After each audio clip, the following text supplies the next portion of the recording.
Olá, você vai assistir agora uma mensagem que pode transformar a sua vida. Quero lhe convidar a abrir o teu coração e acolher a poderosa Palavra de Deus. E também te convidar para estar conosco em um dos nossos cultos no CI, aqui em Itajaí.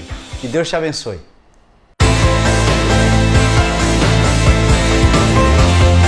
Você pode abrir a sua Bíblia em Mateus capítulo 4 para nós irmos para a Palavra do Senhor. Mateus capítulo 4.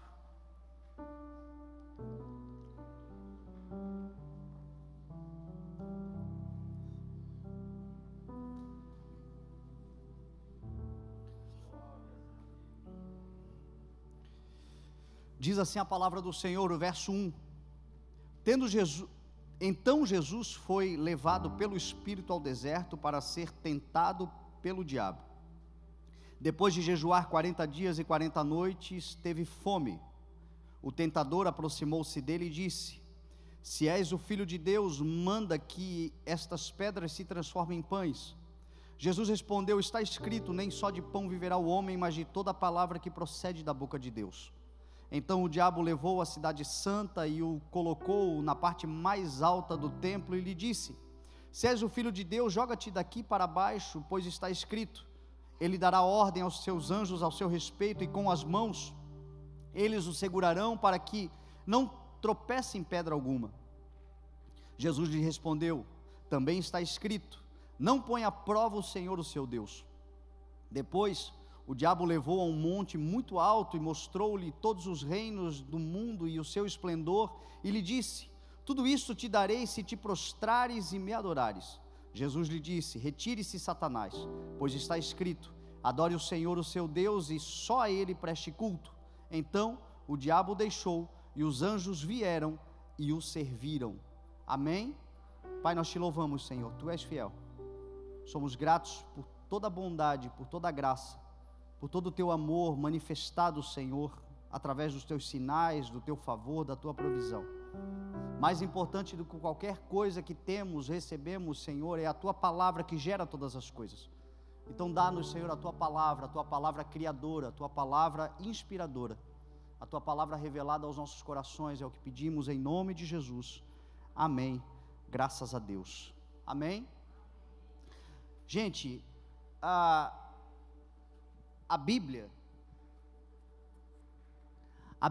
ela é um livro que foi escrito numa geolocalização aonde existem muitos desertos. E sempre que a palavra de Deus vai falar a respeito de desertos, ela vai falar de um período de dificuldade, de escassez, de tratamento de Deus, de provação do Senhor. Também um período de tentações. Nós moramos num país extremamente abençoado do que diz respeito à natureza, à qualidade da natureza e toda a dádiva de Deus nesse país que tem muita água, que tem muitas flores, que tem muitos frutos, que não tem escassez natural. Então às vezes nós não compreendemos muito bem, mas o deserto é um local extremamente inóspito, um lugar de muita escassez, de muita dificuldade, um lugar hostil, e não só hostil, como perigosíssimo. Se você um dia poder ir a um deserto, se você um dia estiver num deserto, e se você não procurar, ou não encontrar abrigo e água, por pelo menos 3 dias, certamente, ou provavelmente, você morrerá. 3 dias sem água no deserto, você está morto. 3 dias sem abrigo no deserto, você está totalmente vulnerável. O deserto é um lugar de chacais, o deserto é um lugar de serpentes, o deserto é um lugar de escorpiões, o deserto é um lugar de peçonha, é um lugar de predação, e a presa é o homem. O homem no deserto não é predador, ele é presa. E a Bíblia mostra que Deus, na história do seu povo, na história dos seus escolhidos, na forja dos seus, todos eles passaram pelo deserto. O povo de Israel foi tirado do Egito e no caminho para a terra prometida passou por um deserto. Deus deliberadamente os colocou no deserto. O deserto não é para ser tão longo, o deserto não é para ser tão extenso. O que torna o deserto mais longo, mais extenso, mais demorado do que deveria ser, é a tal da murmuração, é a tal da reclamação.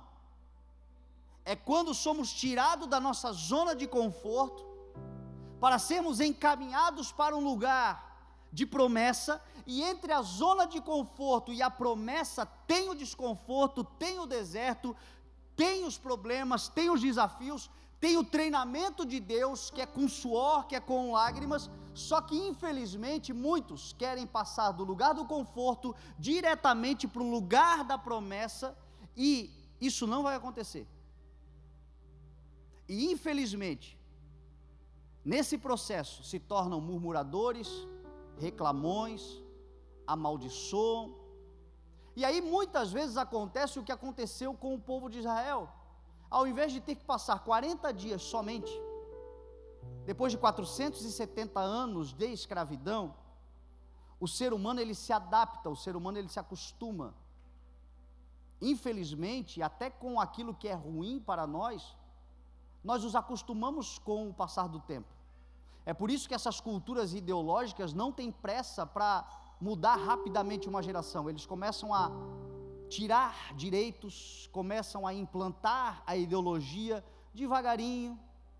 A geração mais velha esperneia, a geração a geração ali do meio fica meio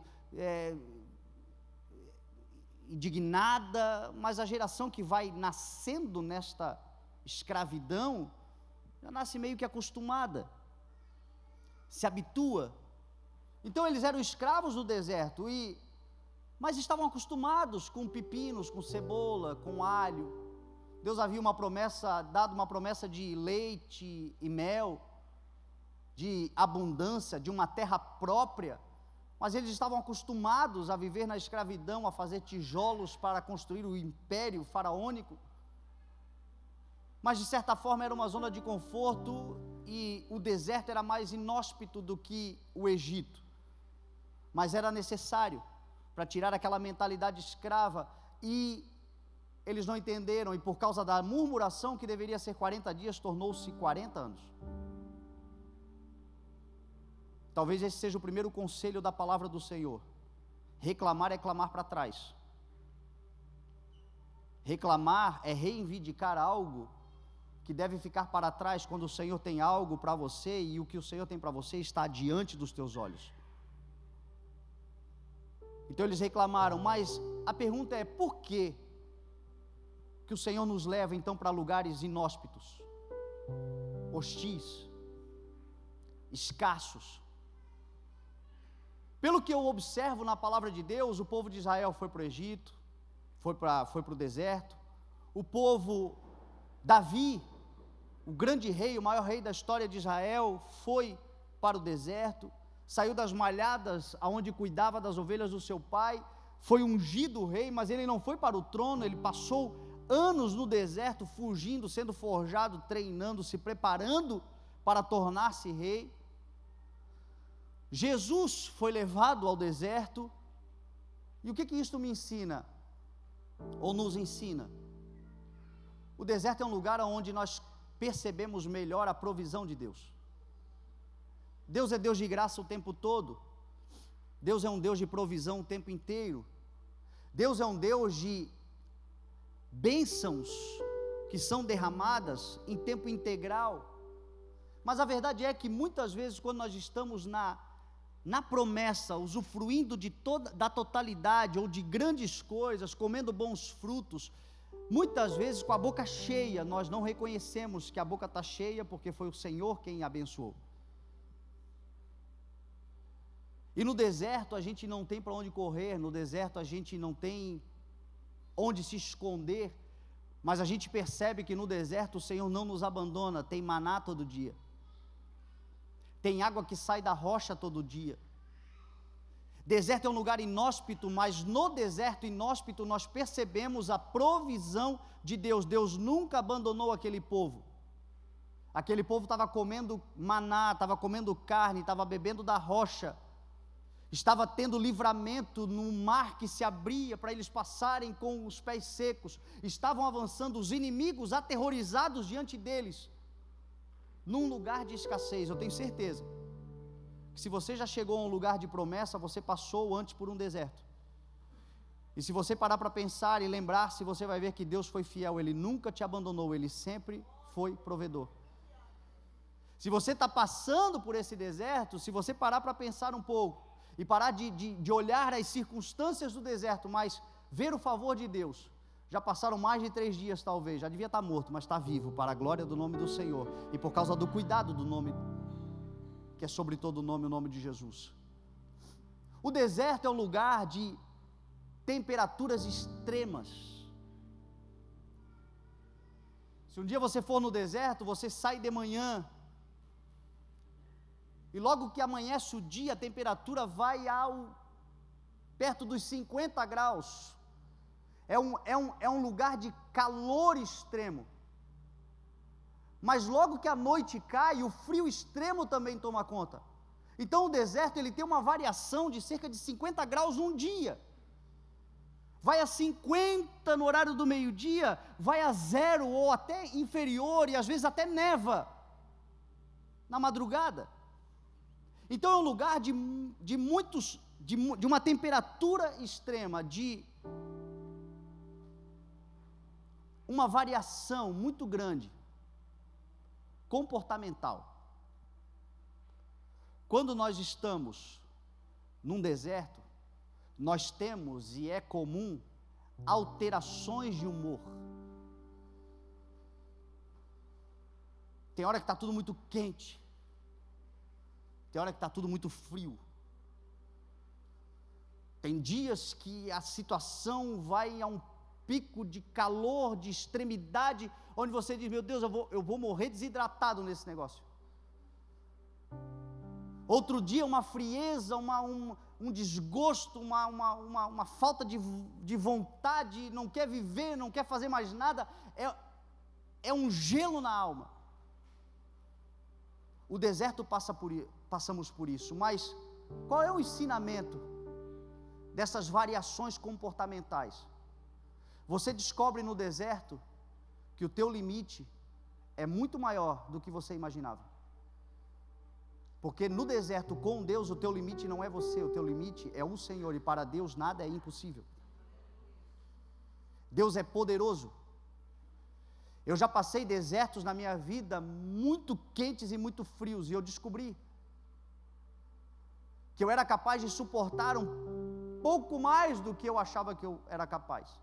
Antes de enfrentar o deserto, antes de enfrentar essas situações de desequilíbrio emocional, de problemas graves, de calor ou de frio, eu tinha um discurso pronto. Se um dia fizerem isso comigo, meu Deus, eu vi as pessoas, porque às vezes a gente vê as pessoas passando por determinadas coisas, e a gente tem um discurso pronto, a gente tem uma receita. Somos nós assim, o ser humano é assim, a gente tem uma receita para o problema de todo mundo, até que passamos por aquele problema.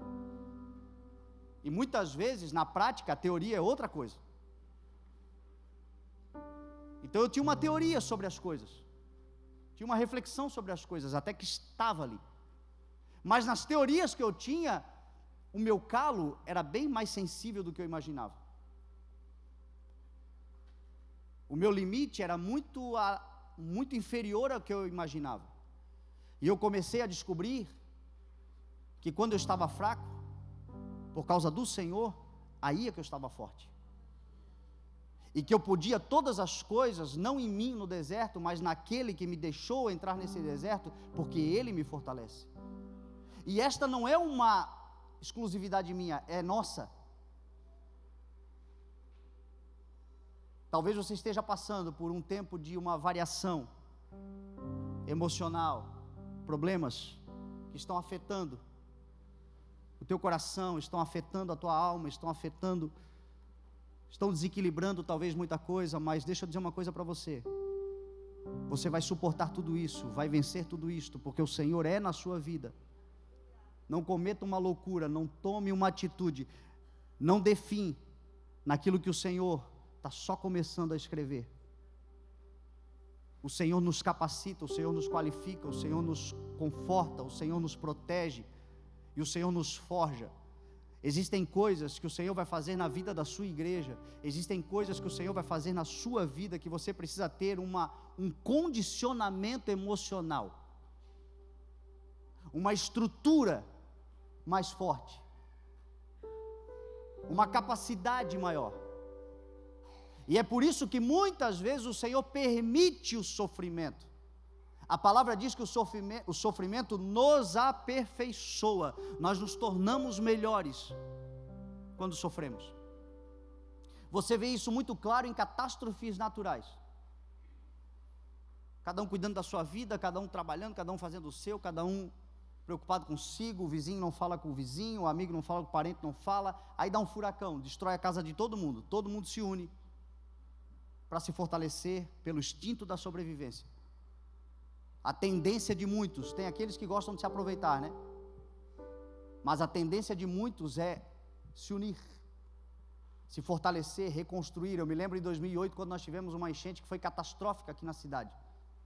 Chegavam carretas e carretas e mais carretas diariamente de alimentos, de mantimentos, de roupas, de cuidado, de outras cidades do Brasil inteiro que, olhando para a nossa necessidade em Itajaí, nos apoiaram. Carros, lanchas, pessoas na rua, defesa civil, a comunidade da cidade como um todo, indo resgatar pessoas que estavam em situação de risco, em lugares difíceis, gente ficando na casa de parentes, ou seja, uma comoção de auxílio, de abrigo, de ajuda, tornando, apesar do sofrimento, tornando a humanidade mais humana. Agora, isso não vai ser para sempre, porque a promessa do Senhor é nos colocar num lugar de descanso, porque aquele que descansa das suas obras, descansa no Senhor, Jesus o nosso descanso. Mas existe esse período. O deserto tem uma outra característica, ele é um lugar aonde sofremos as tentações. É no deserto que nós somos tentados, no deserto nós somos provados, mas no deserto nós somos tentados também.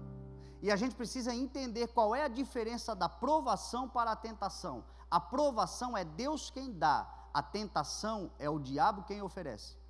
E qual é a diferença entre a provação e a tentação? A provação de Deus tem questões que nos fazem escolher a promessa. A tentação do diabo tem questões que nos fazem escolher o pecado. É diferente. O Senhor, quando nos prova para que, nas opções que temos, escolhemos a promessa, a fé, a esperança, a confiança.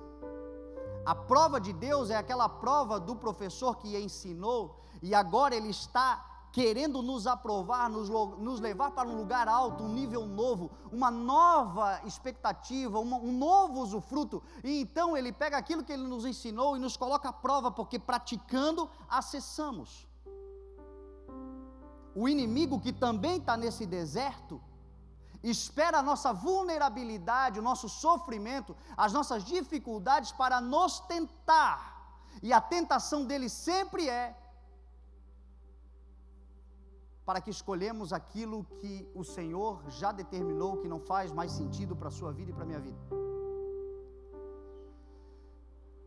Algumas características da tentação: Deus não tenta. Tiago vai dizer: Deus não é tentado pelo mal e a ninguém tenta.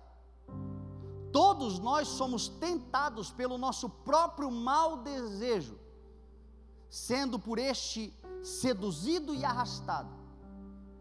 E uma vez que o mau desejo é concebido, dá a luz ao pecado, e o pecado, após consumado, gera morte. Então, aonde é que o nosso inimigo nos tenta? No mau desejo que todos nós temos.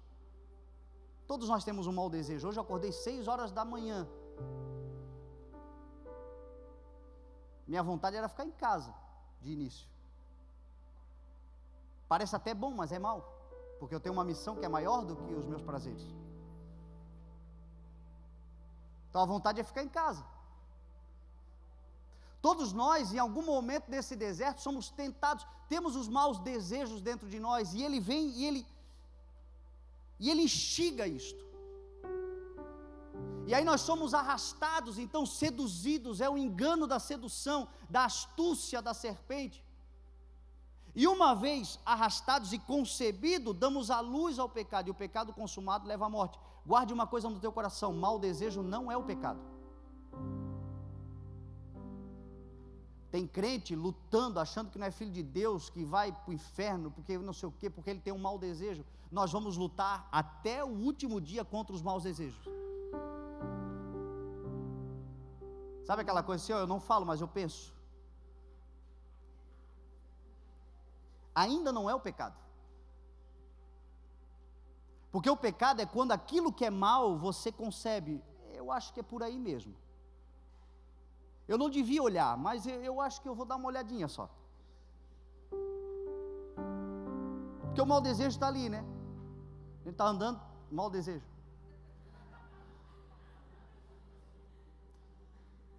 O problema é quando eu acolho no coração. Não, hoje Jesus está de férias.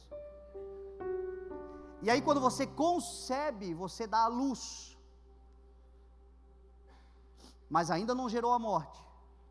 Porque quando eu entendo que essa o mau desejo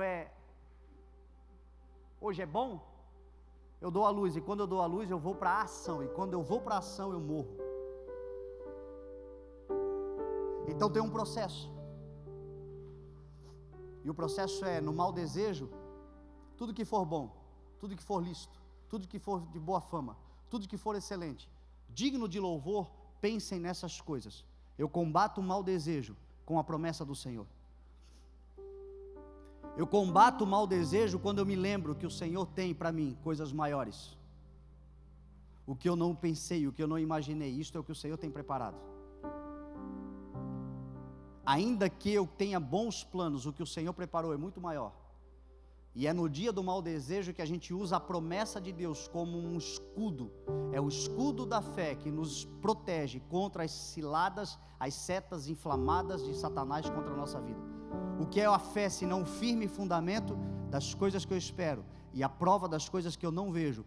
Eu sei que o meu Redentor vive e que por fim vai se levantar sobre a terra.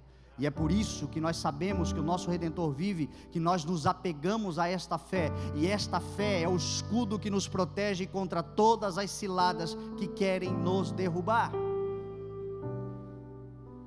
Então Deus não tenta. Uma outra característica da tentação: sempre que formos tentados, o Senhor nos socorrerá. Hebreus 2 diz assim: tendo em vista que ele em tudo foi tentado, ele também é capaz de socorrer aqueles que estão sendo tentados. Paulo aos Coríntios disse: não sobreveio a vocês tentação que não fosse comum aos homens. Os irmãos que nós temos em todo o mundo estão passando pelos mesmos sofrimentos. Não sobreveio a nós tentação que não fosse comum aos homens, mas Deus é fiel, de modo que quando vocês forem tentados, Ele mesmo providenciará o escape, para que vocês sejam capazes de suportar. Em toda tentação haverá socorro de Deus. Em toda tentação haverá uma oportunidade de escape. Em toda tentação, se nós conseguirmos por um segundo tirar o olho da tentação e olhar à nossa volta, nós vamos ver uma porta aberta pela qual nós podemos suportar e escapar. Deus é fiel. Ele não permitirá que sejamos tentados além do que podemos suportar. Por isso que diante da tentação, o melhor é ser humilde. Caiu, se humilha, porque tinha uma porta aberta. porque tinha um escape. E a humildade louva ao Senhor, e Deus concede graça aos humildes. Porque quando eu digo, não, mas é porque eu não tinha o que fazer, eu não tinha oportunidade, nós estamos rejeitando a palavra de Deus que é fiel. Se nós repararmos, sempre tem uma porta de escape. Se nós levantarmos a cabeça, sempre haverá uma porta de escape. Muitas vezes nós escolhemos a tentação, é uma escolha a tentação, mas que tenhamos a humildade de pedir a misericórdia do Senhor, porque se está vivo tem chance de se regenerar, se está vivo tem chance de usufruir da restauração, se está vivo tem chance de ser restaurado e levantado pelo Senhor novamente. Entretanto, guarde isso no teu coração. Tem vezes que a tentação é muito forte, as ofertas do pecado são muito fortes. Não tiro isto, porque também sou tentado e sei como é forte. Mas se nós conseguirmos, é a história daquele que foi dependente químico. A gente conhece muito essas histórias porque a gente lida com o Vale Ebenezer e a gente sabe que é assim. É aquela estiga que vem muito forte e se deixa ser cegado e dominado quando o vê está na boca. Mas se consegue, inclusive aqueles que tratam isso dizem, se conseguir parar e refletir por 10 minutos, não vai. Porque passa. Porque percebe que tem coisas mais valiosas, tem coisas mais preciosas para se escolher, e aquilo passa. E assim é na nossa vida, em nome de Jesus. A tentação ela vem, muitas vezes ela é forte, mas ela passa, e o Senhor certamente nos dará um escape. Diz a palavra que Jesus, na sua vulnerabilidade, foi tentado. Depois de 40 dias e 40 noites num deserto em jejum, não bastava estar no deserto, estava no deserto em jejum. Quando teve fome, diz a palavra, o maligno se apresentou. Ele espera momentos de vulnerabilidade para se apresentar. Mas Jesus, apesar de estar fragilizado corporalmente, estava fortalecido no espírito. E esta é a importância do jejum. A igreja precisa usar mais esta arma chamada jejum. O jejum é uma ferramenta que Deus deu poderosa. Essa semana nós estávamos entre pastores num momento de comunhão e eu abri uma caixinha de perguntas e as perguntas que vieram foi sobre jejum, e as pessoas perguntavam, pastor, posso fazer jejum de telefone, jejum de refrigerante, jejum de doce? Deixa eu te dar um conselho, meu irmão, bem assim bíblico. O jejum bíblico é um jejum de alimento e de água, nutricional, não de coisas viciantes. Doce, refrigerante, você não devia fazer jejum, dieta, se possível eliminar do teu cardápio. Jejum bíblico é aquele jejum do alimento nutricional, que quando um dia você abre mão da bebida e da comida, quando mais dias você abre mão da comida. Diz a palavra que alguns, como Moisés, por exemplo, fizeram 40 dias sem comida e sem bebida, 2 vezes seguidas Moisés fez, mas há de se convir que Moisés estava num ambiente totalmente sobrenatural, no Monte Sinai, em chamas, recebendo as pedras da lei. Então, descarta. Nós, como seres humanos normais, nós temos as nossas limitações, e nós não devemos ir além delas, mas fazer do jeito certo quando fizermos. E qual é o benefício do jejum? O jejum é um benefício de reequilíbrio do homem tricotômico. Como você sabe, o homem é espírito, alma e corpo.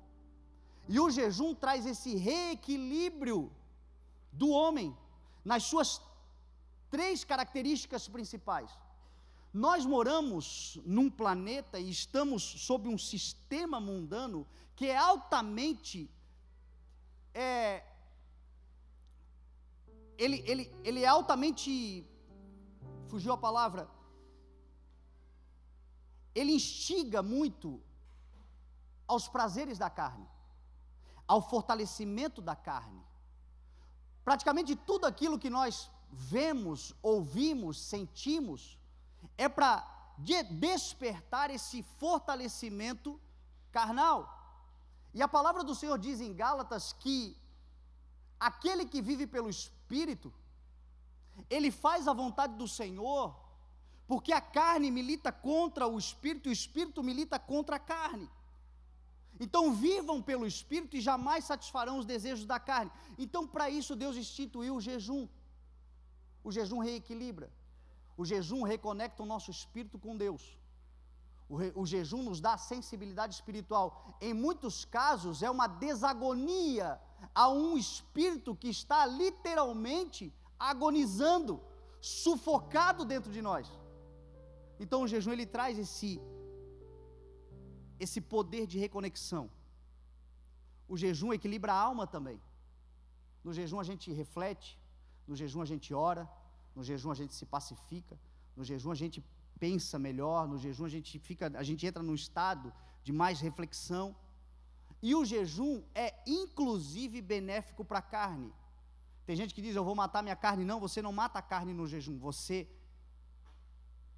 dá vida à carne. Porque o jejum você faz um processo chamado autofagia, que é uma renovação celular. Células mortas, células possivelmente cancerígenas, células que podem lhe fazer mal. O jejum rejuvenesce, ele é melhor do que botox, acredite nisso. Então é um benefício. Quando Deus instituiu o jejum, Deus não instituiu o jejum para tirar prazer, Deus instituiu o jejum para prolongar a vida. Faça isso, você vai ver que muita coisa vai reequilibrar. Jesus estava no deserto jejuando, e depois do jejum então, diz a palavra que veio, os anjos do Senhor vieram e lhe serviram. Guarda isso no teu coração. Depois desse período desértico, haverá um banquete celestial, servido para você, pelos anjos de Deus. Por isso é importante, no deserto, você não abrir mão da confiança que você tem no Senhor da promessa. Depois dos períodos desérticos, vem um período de banquete, aonde o Senhor nos servirá. O inimigo, na vulnerabilidade de Jesus com as tentações, provocou em Jesus uma dúvida quanto à sua filiação, diz a palavra. Se és o Filho de Deus, 2 vezes ele pergunta. Se és o Filho de Deus, manda transformar pedras em pães. Se és o Filho de Deus, te joga daqui para baixo. E é o que acontece com muitos de nós no período desértico. Se eu sou filho, por quê que eu estou passando pelo que eu estou passando? Se eu sou filho, por que eu vivo o que eu estou vivendo? Se eu sou filho, por que esse período? No deserto, quando o inimigo nos tenta, nós temos 2 tentações, então, no que diz respeito à nossa filiação. Uma é duvidar, a outra é querer se justificar. Ou duvidamos da paternidade de Deus, ou queremos nos justificar, tentando provar para as pessoas que apesar de estarmos passando pelo que estamos passando, não tem a ver com pecado, não tem a ver com condenação, não tem a ver com juízo de Deus, tem a ver com um período de treinamento do Senhor. Deixa eu te falar uma coisa, no período de deserto, não duvida e não se justifica. Porque quem vai te justificar é o Senhor. Diz a palavra que Jesus não tentou se justificar para Satanás. Mas no momento apropriado, Deus dos céus disse, este é o meu filho amado, em quem eu tenho prazer. Não procure se justificar e nunca duvide. Quem fará alguma acusação contra os escolhidos de Deus? É Deus quem os justifica. No deserto, a tentação de Jesus foi acelerar uma promessa, acelerar um tempo, porque ele leva ele num alto do templo e diz assim, se és o Filho de Deus, te joga daqui para baixo, pois está escrito, ele dará ordem aos teus anjos, um miserável às vezes até cita a Bíblia, para te segurarem, para que nenhum mal te aconteça, te segurarão pela mão e você não cairá, tropeçará em pedra alguma. Em outras palavras, ele estava tentando acelerar, porque diz a palavra que na Nova Jerusalém, a cidade santa é Jerusalém, existe uma Nova Jerusalém que descerá do alto. A promessa é que na Nova Jerusalém nem haverá templo, porque Jesus será o nosso templo. E Jesus já tinha essa promessa e ele disse, não, acelera, te joga daqui, sobe no templo e te joga e mostra que tu és o Filho de Deus. O coração do sábio está em discernir o tempo e o modo. no tempo certo, o Senhor cumprirá cada palavra da qual Ele prometeu. Não seja tentado ou tentada a acelerar, porque senão você vai comer um fruto fora da estação. Nós estamos vivendo isso agora. Isso que o Senhor está fazendo, quem nos acompanha desde o início sabe, a gente sempre falou que Deus faria. Mas não foi no nosso tempo, foi no tempo dele. O nosso trabalho é pegar o nosso barquinho e colocar nessa correnteza que flui do trono de Deus. Não precisamos acelerar, só precisamos obedecer. O amor ao Senhor é a obediência, e a obediência se dá com as pequenas coisas, a obediência se dá com aquilo que está na mão, a obediência se dá naquilo que é possível, a obediência se dá naquilo que já foi revelado, a obediência se dá naquilo que já temos entendimento, ainda que seja pouco, seja fiel sobre o pouco e sobre o muito o Senhor te colocará. Ainda que venham tentações de você acelerar, de você adiantar, não tenha pressa. Só fica naquilo que o Senhor já estabeleceu, e você vai ver que promessa a promessa vão se cumprir, porque Ele é fiel e Ele tem prazer em entregar nas mãos dos seus filhos. Jesus foi tentado em algo que todos nós somos, é comum a todos nós, e foi a Ele também: a cobiça da carne, a cobiça dos olhos, a ostentação das coisas. E não há problema nenhum em você ter tudo, até porque a palavra do Senhor diz que nós governaremos a terra, reinaremos sobre a terra. Não há problema em você ter, o problema é quem lhe deu. Diz a palavra que o diabo tem poder para dar muita coisa, e ele levou Jesus a um alto monte, e mostrou todos os reinos da terra e o seu esplendor, e disse assim: tudo isso te darei, porque me foi dado, se te prostrares e me adorares. Eu vou encerrar aqui, porque esta é a palavra do Senhor, que o Senhor me deu hoje quando eu estava tomando banho, com este ensinamento. Então guarde esse ensinamento. Ele disse assim: tudo isso te darei, se prostrares e me adorares. Eu fui estudar essa palavra prostrares, e esta palavra prostrar, ela significa descer de um cavalo. E foi este o ensino que o Senhor deu a mim, Fernando. Muitas pessoas descem do cavalo, elas se prostram quando descem, elas descem, mas elas não adoram prontamente. A maior parte das pessoas não adoram quando descem, porque quando descem, descem desconfiadas.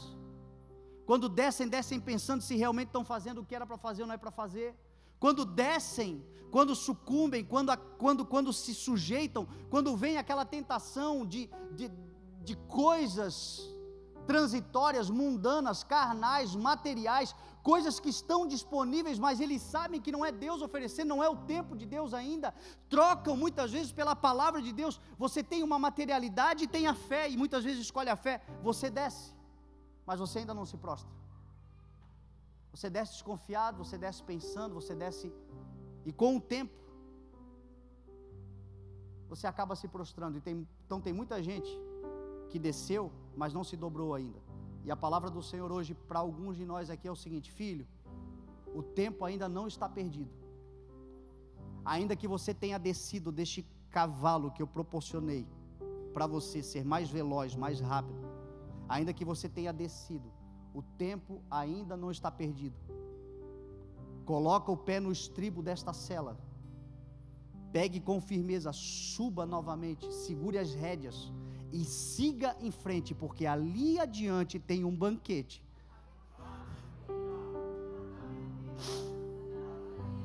Celestial, preparado pelos meus anjos. Toma as rédeas e siga em frente.